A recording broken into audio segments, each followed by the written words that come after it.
So, hello everyone, welcome back to my channel. This is Psychosteroid and I am Shikha Singh. So, this will be our first lecture of psychology, and previous both videos were about, first was about introduction and second was about Manasangam. So, from this video, we will start the syllabus. So, I'll start with stereotype. Okay. We all know what stereotype is about, और ये stereotype आजकल बहुत famous हो रहा है. Instagram पे जो reels देखते हैं उनको पता ही है व्हाट इज़ स्टीरियोटाइप. ये बहुत एकदम जेंजी वर्ड हो गया है, जेंजी टर्म हो गया, सॉरी. स्टीरियोटाइप में कुछ लोगों को पता होगा, सो मैं बताती हूँ क्या होता है स्टीरियोटाइप. किसी एक पर्टिकुलर ग्रुप को, कौन सा भी ग्रुप हो सकता है वो, रिलीजियस ग्रुप या फिर कोई रीजनल ग्रुप या फिर रीजनल ग्रुप, और क्या हो सकता है, ऐसे ही कुछ भी ऐसे स्पेसिफिक जो ग्रुप्स होते हैं उनको, उनके बारे में ऑलरेडी हमारे दिमाग में एक थॉट होना, या फिर प्रीवियस वो थॉट, या फिर वो क्या बोलते हैं, opinion, yes we can say opinion, वो एक ओपिनियन होना ऑलरेडी. और वो ओपिनियन मतलब दो चीज़ों की वजह से होते हैं. मतलब पहले तो एक्सपीरियंस, कि अगर खुद का एक्सपीरियंस किसी स्पेसिफिक ग्रुप के लिए है तो, और वो एक्सपीरियंस नेगेटिव या पॉजिटिव कुछ भी है, तो वो एक ओपिनियन बन जाता है हमारे माइंड में कि हाँ, ये ग्रुप या फिर ये पीपल, जो ये पर्सन जो उस ग्रुप को बिलोंग करता है वो वैसा ही होगा. वो एक्सपीरियंस मैंने जैसे बोला पॉजिटिव नेगेटिव दोनों हो सकता है. सो ये पहला हुआ एक्सपीरियंस. और दूसरा होता है इनेट. वो पता नहीं कैसे अनकॉन्शियसली हमारे मन में रहता ही है कि किसी चीज़, किसी ग्रुप के लिए खुद के दिमाग में, खुद के मन में एक ओपिनियन होना, एक कॉग्निटिव ओपिनियन होना, एक कॉग्निटिव चीज़ होना कि हाँ ये ग्रुप ऐसा ही है. तो इसके बहुत फेमस एग्जांपल्स है. पहले ये स्टीरियोटिपिकल है, जैसे मैंने बोला. हाँ, स्टीरियोटिपिकल थॉट्स होते हैं, जो स्टीरियोटिपिकल ओपिनियंस होते हैं, वो एक्यूरेट भी होते हैं और इनएक्यूरेट भी होते हैं. तो ऐसा नहीं कह सकते कि स्टीरियोटिपिकल जो ओपिनियंस होते हैं सबके, जो जजमेंट्स होते हैं, वो हमेशा करेक्ट हो. वो हमेशा गलत भी हो सकते हैं, गलत भी नहीं होते वैसे, सही भी होते हैं और कभी भी गलत भी होते हैं. और मैंने जैसे बोला कि एक्सपीरियंस के ऊपर डिपेंड करता है. तो ये ऐसा थोड़ा ये हो गया, डिस्पोजिशनल कैरेक्टर हो गया, कि डिस्पोजिशनल फैक्टर हो गया, क्योंकि एक्सपीरियंसेस सब्जेक्टिव होते हैं, ऑब्जेक्टिव नहीं. वो हर पर्सन पे वेरिएट करते हैं कि अगर मेरा एक्सपीरियंस किसी इंसान के लिए अच्छा है, ज़रूरी नहीं कि वो दूसरे के लिए अच्छा ही होगा, और ज़रूरी नहीं वो दूसरे के लिए बुरा ही होगा. अगर मेरे साथ कोई पर्सन बुरा भी, कोई पर्सन के साथ मेरा बुरा बिहेवियर है, तो ज़रूरी नहीं कि वो दूसरे पर्सन के साथ भी उसका बिहेवियर बुरा ही होगा. और ये बहुत कॉमन चीज़ है, ये पता ही रहता है. मतलब हाँ, तो ये मैंने बताया कि एक्सपीरियंस और इनेट ओपिनियन होते हैं. फिर मैंने जैसे बोला एग्जांपल्स पे हम लोग जाते हैं. स्टीरियोटाइप्स के बहुत एग्जांपल्स होते हैं, बहुत फेमस है, और रील्स पे तो ये बहुत फेमस ही जा रहा है आजकल. पहला है बहुत फेमस एग्जांपल, बंगालीज़ का. पहला है बंगालीज़ का. अभी ये बंगाली वर्ड बोलते ही पता ही चल गया होगा कि मैं क्या बोलने जा रही हूँ. बंगाल कौन से एक पॉपुलर फैक्टर या कौन से एक पॉपुलर चीज़ से कनेक्टेड है, we all know about it. Yes yes yes, वो जादू टोना ही है. मैं जादू टोना ही बोलने जा रही थी. Not every Bengali is black magician, not every Bengali जादू टोना करता है ना. और ऐसा भी नहीं है, मतलब बस होता है ना एक्सपीरियंस. और वो एक्सपीरियंस इतना पॉपुलर, इतना फेमस है कि अभी सबको वही लगता है. वो पूरा बंगाल का जो प्रोविंस है, जो भी बंगाल के लोग हैं, वो पूरा उस चीज़ से कनेक्ट हो गए. क्यों? Because of stereotype. हमने, मतलब जो बाकी के लोग हैं, हमने वो सोच के रखा है पहले से ही अपने दिमाग में कि बंगाली है तो हाँ पक्का 100% जो जादू टोना करती है या करते होंगे. कुछ भी। तो ये है स्टीरियोटाइप। और फिर हाँ, ये हुआ एक रीजनल, मतलब बंगाल के लोग ऐसे होते हैं, वहाँ के लोग वैसे होते हैं, वहाँ के लोग वैसे होते हैं। और दूसरा एग्जांपल है जेंडर स्टीरियोटाइप। अब ये भी बहुत फेमस है। हर रोज़ या फिर डेली जो माहौल है अपना, और जो माहौल है अपना, उसमें हम खुद फेस करते हैं ये चीज़ें, जेंडर स्टीरियोटाइपिंग। अब जेंडर स्टीरियोटाइपिंग में ये बोलते ही समझ गया होगा कि जेंडर में डिफरेंस देखना, जेंडर में मतलब किसी एक जेंडर को लेके पहले से ही एक ओपिनियन रखना। और फॉर एग्ज़ाम्पल, अब मैं लड़की हूँ, तो कोई दूसरा लड़का या फिर कोई दूसरी लड़की भी अगर कुछ एक सिचुएशन हुई, तो उसके हिसाब से वो पहले से एक जजमेंट उनके मन में तैयार रहेगा कि हाँ ये लड़की है ना, हाँ ऐसे ही होगी, हाँ ये लड़का है ना, हाँ ऐसे ही होगा।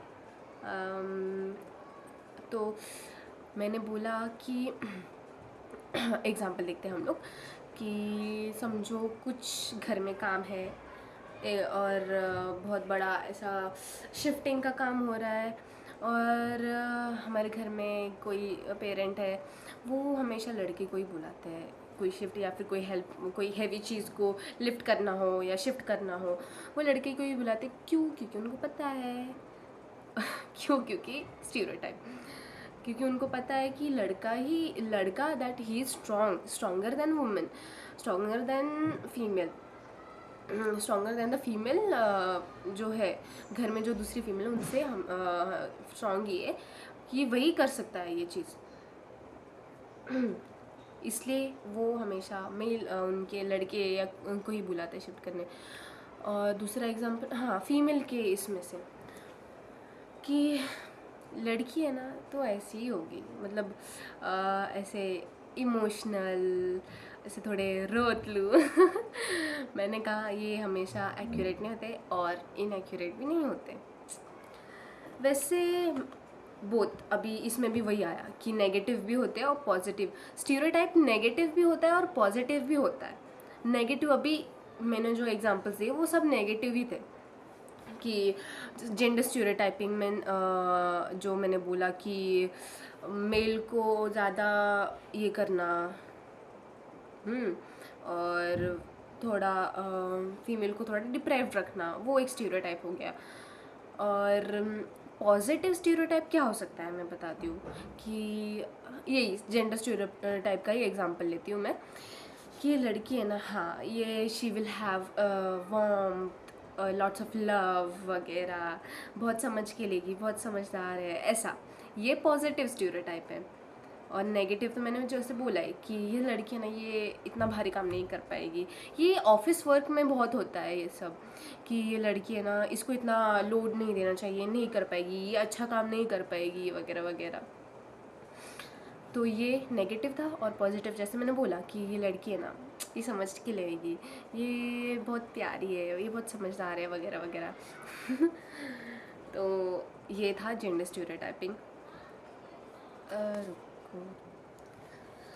हाँ, तो अब हम जैसे जेंडर स्टीरियोटाइप की बात कर रहे हैं, तो उसमें एक टर्म है ग्लास सील। हाँ, ग्लास सीलिंग मतलब क्या बताती हूँ, कि जैसे मैंने बोला कि सब सोचते हैं, even the boss things like this, कि ये वर्क उसको देना, लड़की है तो उसको देना नहीं चाहिए, वो कर नहीं पाएगी। तो एक ये हो जाता है, एक लिमिट रह जाती है, एक बॉर्डर रह जाती है कि woman is not able to grow or she is not able to cross that limit अभी, और she is having obstacle in growing her career or in growing in her workplace।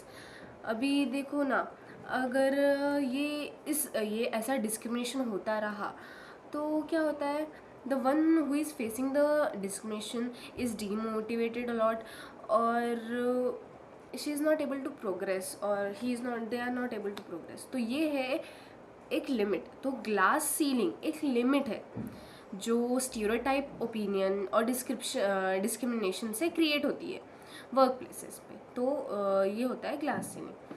अभी हम लोग नेक्स्ट इस पे जाते हैं, how stereotype is form. Stereotype form कैसे होता है और ऑपरेट कैसे होता है, मतलब लोग कैसे सोच लेते हैं इसके बारे में, और कैसे। By the way, I am using this book, I have got this from my college. तो स्टीरियोटाइप कैसे फॉर्म होता है? स्टीरियोटाइप्स एक स्केमा से फॉर्म होता है। What is schema? स्केमा एक कॉग्निटिव फ्रेमवर्क होता है।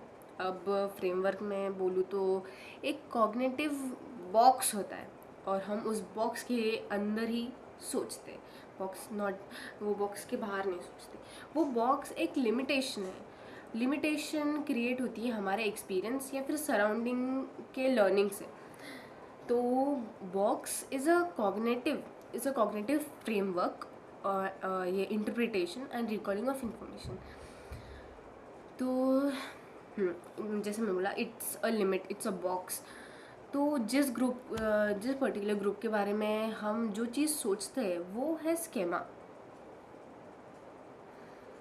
और कोई मतलब ऐसा कभी कभी होता है ना, कि समझो अगर मैंने आपको एक बोला कि आप एक सोल्जर के बारे में, एक टीचर के बारे में, या फिर एक हाउसवाइफ के बारे में कुछ लिखो, कुछ पॉइंट लिखो कि हाँ सोल्जर कैसा हो सकता है, उनका बिहेवियर कैसा होता है, या फिर उनके कुछ कैरेक्टर्स, और हाउसवाइफ के और टीचर के, एक फीमेल टीचर के या फिर एक मेल टीचर के। सोल्जर का जैसे मैंने बोला, अगर मैंने आपको ये लिखने बोला तो आप बहुत आसानी से लिख पाओगे कि हाँ हाँ सोल्जर ऐसे होते हैं, सोल्जर वैसे होते हैं, एक फीमेल टीचर ऐसी होती है, एक मेल टीचर ऐसा होता है, एक हाउसवाइफ ऐसी होती है। क्यों? क्योंकि नहीं, बिना किसी डायरेक्ट कांटेक्ट की भी आप ये सब लिख पाओगे। अगर समझो आप किसी सोल्जर के कांटेक्ट में कभी रहे ही नहीं, और ऐसे इन लाइफ कांटेक्ट में कभी रहे नहीं, आपको पहचान का कोई सोल्जर है ही नहीं, फिर भी आप सोल्जर के कैरेक्टरिस्टिक्स लिख पाओगे, उसके उनके ट्राइट्स लिख पाओगे। क्यों? क्योंकि ये एक स्केमा है, और वही स्केमा यही चीज़ है, क्योंकि सराउंडिंग के इन्फ्लुएंस से आपको पहले से ही एक आइडिया है कि हाँ ये लोग ऐसे होते हैं, और ये स्टीरियोटाइप है एक्चुअली। तो जैसे मैंने बोला, आप लिख पाओगे ये सब बिना किसी डायरेक्ट कांटेक्ट के, उस ग्रुप के पर्सन के अलावा, या फिर उस ग्रुप के पर्सन के बिना भी आप वो उनके ट्राइट नोट कर सकते हैं। तो ये है, क्या बोलते हैं, ऐसे होता है स्टीरियोटाइप। तो मैंने जैसे बोला, स्केमा वो चीज़ होती है जिसकी वजह से स्टीरियोटाइप फॉर्म होता है और ऑपरेट भी होता है। तो इसमें एक और एक टर्म है, वो है सब टाइप। अभी इसका एक एग्जांपल लेके मैं एक्सप्लेन करूँगी कि समझो आपने एक एक पर्सन के साथ एनकाउंटर किया, और पर्सन को एनकाउंटर किया, और वो उस पर्टिकुलर ग्रुप के ट्राइट को मैच नहीं कर रहा है, मतलब और ऐसे मतलब वो छोटा ही है, बहुत छोटा है, और he is behaving very rational, very adult type, और ऐसा एकदम शांत काम है, और ऑल्सो ही इज़ इंटेलिजेंट, वो मम्मी का, पेरेंट का, सबका सुनता है। ऑल्सो वो कोई रूल मतलब ऐसे बच्चों जैसी हरकतें नहीं करता। तो यू विल थिंक अरे वाह, ये तो बाकी बच्चों जैसा नहीं है। तो ये है सब टाइप, मतलब वो लड़का सब टाइप में आता है। हम ऐसे सोचते हैं कि ये बाकी बच्चों जैसा नहीं, हम लोग ये नहीं सोचते कि हाँ कुछ बच्चे ऐसे भी होते हैं, शांत भी होते हैं, ऐसा हम नहीं सोचते। हम सोचते हैं कि ये बाकी बच्चों जैसा नहीं, ये अलग है। मतलब जो पर्सन है वो जिस ग्रुप से वो आ रहा है, जिस ग्रुप को वो बिलोंग कर रहा है, और वो पर्सन उस ग्रुप को मैच नहीं कर रहा है, उस ग्रुप के कैरेक्टर्स, उस ग्रुप के ट्राइट को मैच नहीं कर रहा है, तो हम उस इंडिविजुअल को अलग ये करते हैं, अलग डिफाइन करते हैं कि ये अलग है। ये नहीं बोलते कि हाँ कुछ लोग हर इंडिविजुअल अलग होता है, ये नहीं बोलेंगे। हम बोलेंगे कि ये अलग है, वो बाकी के तो वैसे ही होता है, पर ये अलग है। समझा? तो एक क्वेश्चन होता है, अभी स्टीरियोटाइप नेगेटिव है या पॉजिटिव? तो पहले भी मैंने बोला था, स्टीरियोटाइप नेगेटिव भी होते हैं और पॉजिटिव भी होते हैं। और नेगेटिव स्टीरियोटाइप अगर है किसी के कॉग्निशन में अगर मैं नेगेटिव स्टीरियोटाइप यूज़ करी या फिर ये कर रही हूँ इसको किसी ग्रुप को लेके नेगेटिव स्टीरियोटाइप है मेरे माइंड में, इसका मतलब ये नहीं कि मैं I am behaving something negative, पर क्या होता है, it depends upon the experience. कभी इंडिविजुअल एक्सपीरियंस के हिसाब से वो डिपेंड करता है कि वो नेगेटिव है कि पॉजिटिव। और स्टीरियोटाइप चेंज हो सकते हैं। एक क्वेश्चन रहता है हमारे मन में कि वो स्टीरियोटाइप चेंज होंगे या नहीं। स्टीरियोटाइप हमेशा चेंज हो सकते हैं। वो चेंज कैसे होंगे, जब हमारे एक्सपीरियंस एक पर्टिकुलर ग्रुप, जिस पर्टिकुलर ग्रुप को लेके हमारा एक समझो नेगेटिव अप्रोच था, नेगेटिव एक्सपीरियंस था, इसलिए हमारे मन में वो स्टीरियोटाइप बना। पर बाद में फ्यूचर में जाके हमारा उस पर्सन या फिर उस ग्रुप के साथ अच्छा रिलेशन या फिर अच्छा एक्सपीरियंस बन जाता है, देन वो स्टीरियोटाइप चेंज होगा। समझा? It's all about experience. एक एग्जांपल लेते हैं वापस, कॉलेज का एग्जांपल लेते हैं कि समझो आप एक न्यू स्टूडेंट हो, एक फ्रेशर हो, तो आपके मन में रहता है कि हाँ, अगर वो बहुत अच्छा कॉलेज, तो हम रहेंगे वाह कितना अच्छा कॉलेज है, फर्स्ट ईयर तुम्हारा बहुत अच्छा जाएगा। तुम ऐसे सोचोगे कि वाह कितना अच्छा कॉलेज है, सब टीचर्स कितने अच्छे हैं, कितना अच्छा प्रेमाइस है, कितना अच्छा एक्सपोजर वगैरह वगैरह है। पर जैसे ही तुम सेकेंड ईयर, क्योंकि तुम्हारा फर्स्ट ईयर में एक्सपीरियंस अच्छा है, या फिर कह सकते हैं एक्सपीरियंस नहीं है, बस ऐसा ऊपर ऊपर से देख के तुम्हें लग रहा है कि हाँ अच्छा है, पर जैसे ही सेकेंड ईयर शुरू होता है, you will start experiencing teacher का एक बैड बिहेवियर, कुछ भी, और उस कॉलेज की कमियाँ या फिर उस प्रेमाइस की कमियाँ, you will start noticing, you will start experiencing it. फिर तुम्हारा जो फर्स्ट ईयर में एक पॉजिटिव अप्रोच था, एक पॉजिटिव थिंकिंग थी तुम्हारे कॉलेज के बारे में, वो सेकेंड ईयर में आके उस नेगेटिव एक्सपीरियंस की वजह से चेंज हो जाएगी कि नहीं ये कॉलेज अच्छा नहीं है या टीचर अच्छे नहीं है वगैरह वगैरह। देखा? तो ये भी एक स्टीरियोटाइप है। वो एक्सपीरियंस के हिसाब से चेंज होते रहते हैं, रिलेशन के हिसाब से चेंज होते रहते हैं। और कभी कभी स्टीरियोटाइप बहुत स्ट्रांग होता है कि वो मतलब जल्दी चेंज नहीं होता, उसके लिए बहुत सारे अच्छे चीज़ें एक साथ होने लगते हैं, तब वो चेंज होता है। तो ये था स्टीरियोटाइप का पार्ट, और ये 24 मिनट का हुआ है, तो मुझे ये और कम करना पड़ेगा। लेट्स सी, अब हम ये कम करेंगे। स्टीरियोटाइप का ये पार्ट हुआ है, तो will begin with prejudice and discrimination. मैं क्या करती हूँ, इनके 3 पार्ट बना दूँ, तो stereotype, prejudice, discrimination. Let's see क्या होता है।